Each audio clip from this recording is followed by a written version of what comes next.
Son of God, say my mind, and you don't die, give as you receive, and you release. Is Satan. This is the season 1, the episode number 33 in the series How to Manifest Immortality, and the name of today's teaching is Reincarnation So. In the ultimate sense, reincarnation is impossible.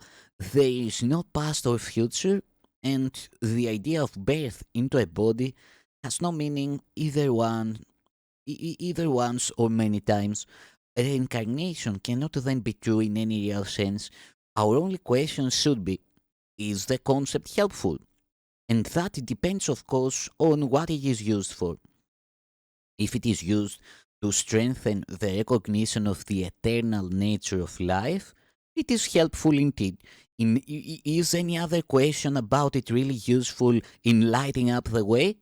Like many other beliefs, it can be bitterly misused. At least such misuse offers preoccupation and perhaps pride in the past. At worst, it induces inertia in the present. In between, many kinds of folly are possible. Reincarnation would not under any circumstance be the problem to be dealt with now. If it were responsible for some of the difficulties the individual faces now, his task would still be only to escape from them now. If he is laying the groundwork for a future life, he can still work out his salvation only now. To some, there may be comfort in the concept, and if it heartens them, its value is self-evident. It is certain, however, that the way to salvation can be found by those who believe in reincarnation and by those who do not. The idea cannot therefore be regarded as essential to the curriculum.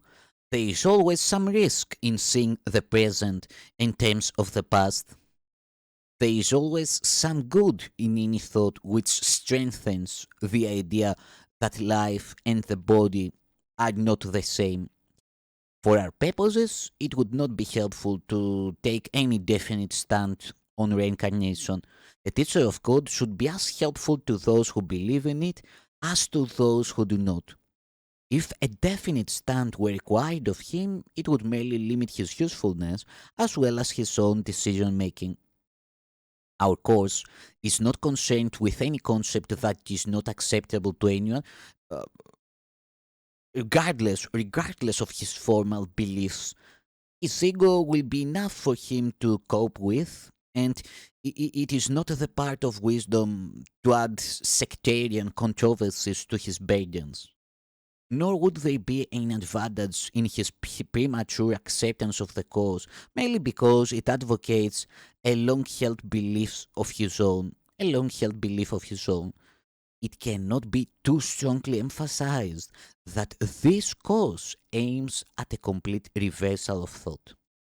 When this is finally accomplished, issues such as the validity of reincarnation become meaningless. Until then, they are likely to be merely controversial. The teacher of God is therefore wise to step away from all such questions, for he has much to teach and much to learn apart from them. He should both learn and teach that theoretical issues, but waste time draining it away from its appointed purpose. If there are aspects to any concept or belief that will be helpful, he will be told about it. He will also be told how to use it. What more need he know?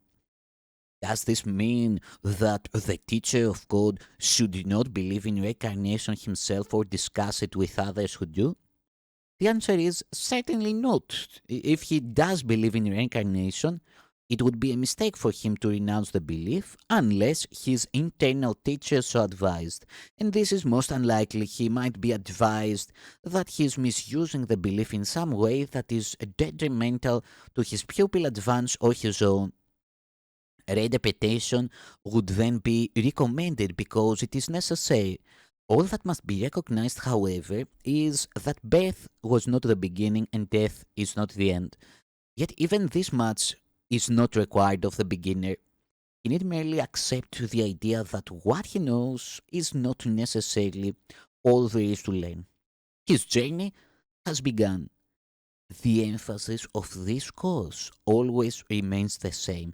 It is at this moment that complete salvation is offered you, and it is at this moment that you can accept it. This is still your own responsibility. Atonement might be equated with total escape from the past and total lack of interest in the future. Heaven is here, there is nowhere else. Heaven is now, there is no other time. No teaching that does not lead to this is of concern to God's teachers. All beliefs will point to this if properly interpreted.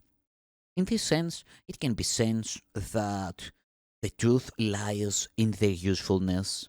All beliefs that lead to progress should be honored. This is the sole criterion this course requires. No more than this is necessary. Thank you, Son of God.